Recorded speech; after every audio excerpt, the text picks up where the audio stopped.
just burped really loud. Hey guys, welcome back to my channel. Thank you for joining me here again today.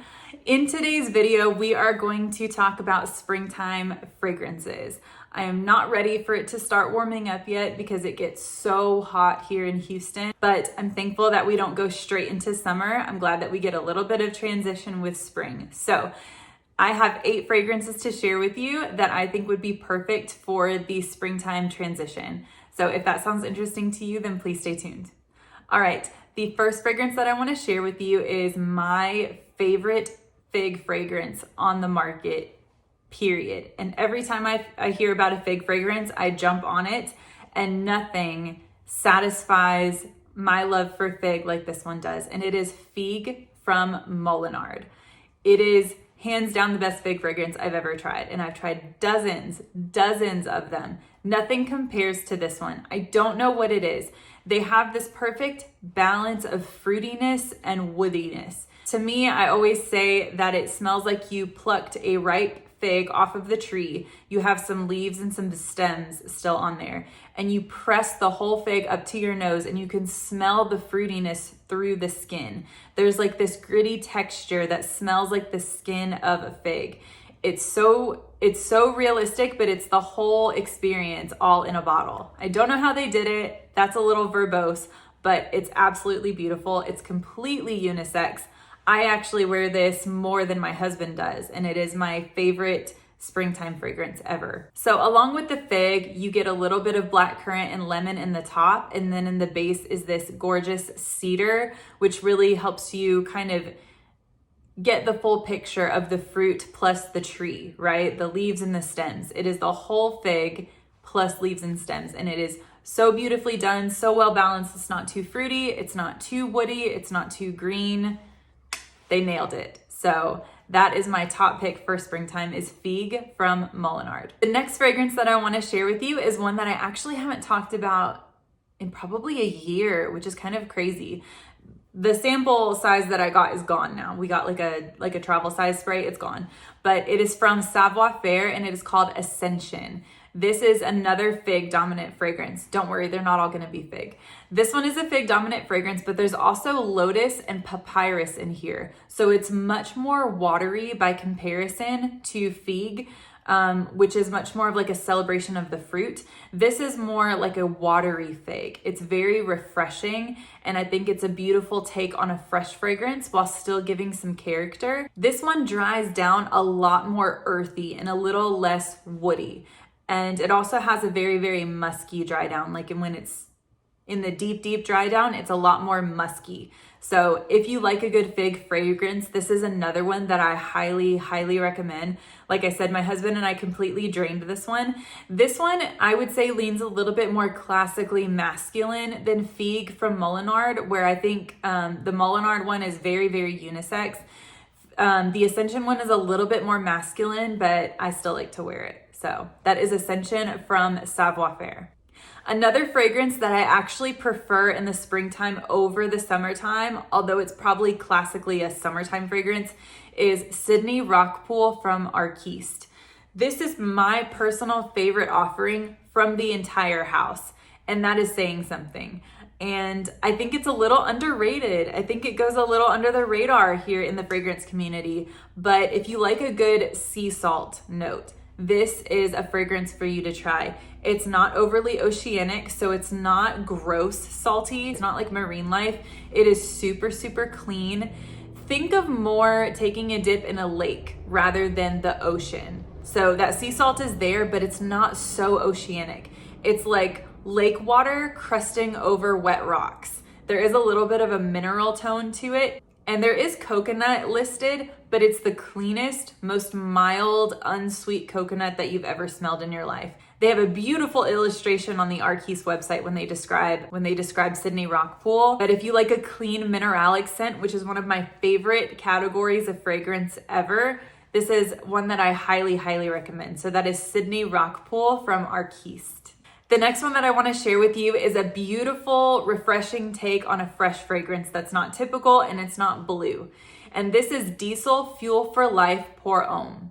This is fresh and uplifting, but it's slightly dewy. It's a little bit green. It's a little bit citrusy. What they've done here is they've combined anise and grapefruit, which is so different. There's also lavender and raspberry in the base. There's some woodiness, and then there's some floral touches too.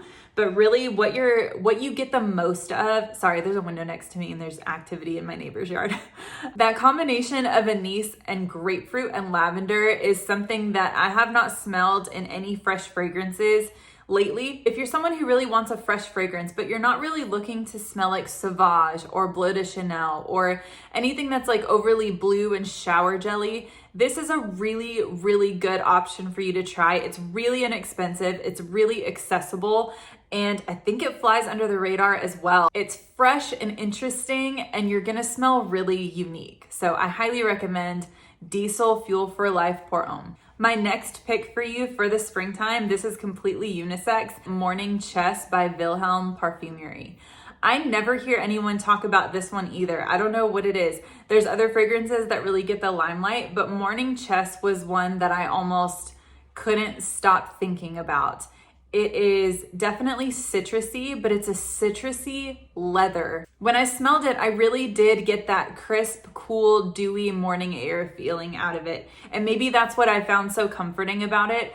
I wouldn't really have known that there's leather in it had I not read that leather was featured in it, because it's a very clean, simple, the easiest leather to digest, if you will, that you've ever smelled. So don't get too scared. It actually just smells like dewy, crisp, citrusy morning air amongst nature. It's really beautiful, and it really does evoke like a scent memory. But I think it flies under the radar, and it's really, really beautiful for spring and summer.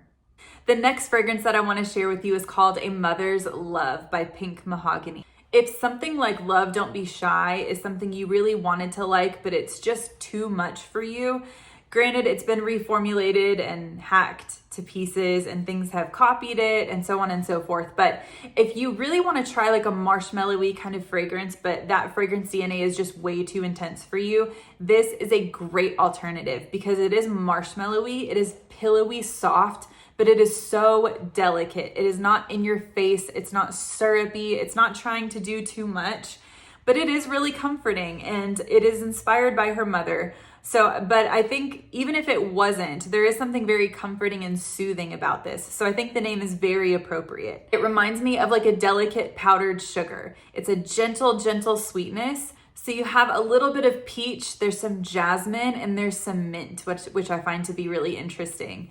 And so, like I said, it's very powdery soft. It's like powdered sugar. Very comforting, not tooth achingly sweet. And I think it is gorgeous for the springtime. The next one that I want to share with you is from Parfums de Marly, and it is Pegasus, just the OG Pegasus. The exclusive does not smell the same, and it is not a good compliment to the original. That's just my opinion, but Pegasus is the one in the metallic mirrored bottle, and it is an almond dominant fragrance. And when it wears on the skin, you get sort of this idea of like root beer with some tiny little metallic touches. So if you liked something like Tom Ford's Métallique, imagine that with some almond thrown in and some floral touches, and you kind of have Pegasus a little bit. It's not thick and dense like Hypnotic Poison. Do not think Hypnotic Poison. This is not Play-Doh-y, cakey, really, really dense gourmand. It does remind me of root beer, but in a very fresh way. So you definitely have some floral components in here. You have some lavender and some heliotrope to give it some floral touches. And then you have just a pop of cumin in the opening to give it a little bit of character. This is technically marketed to men, but I find it very wearable for men and women. And so if you like an almond dominant fragrance, but you really don't want to smell like cake or Play-Doh or anything like that, I definitely suggest that you try this because I think it's very well balanced. So that is Pegasus from Parfums de Marly. The original, not the exclusive. I don't really care for the exclusive. Okay, and last but certainly not least, I could make this list 50 fragrances long, but you guys would be bored to tears. I really hope that I don't butcher this name, but it is from Hermes. I think it is Jardin sur le Toit. It's the green one. So if you like something like Greenly from Parfums de Marly, which was really hard for me not to include this one too, but I feel like everybody does. I really like that fragrance too for men and women. I digress. This is also an apple dominant scent. I really, really love apple fragrances, and I think in the spring and summertime, they really, really shine. There's also some pear in here along with the apple. You get these beautiful green, natural, herbaceous sort of nuances with that fresh burst of apple. So that is Hermes Jardin sur le Toit. Again, I hope I didn't butcher that. All right, guys, so that sums up my top picks for spring fragrances this year. And were there any fragrances on this list that you really, really love? Please leave them in the comments below. And if you enjoyed this video, please give it a big thumbs up. Thank you, and I will see you in the next one. Bye.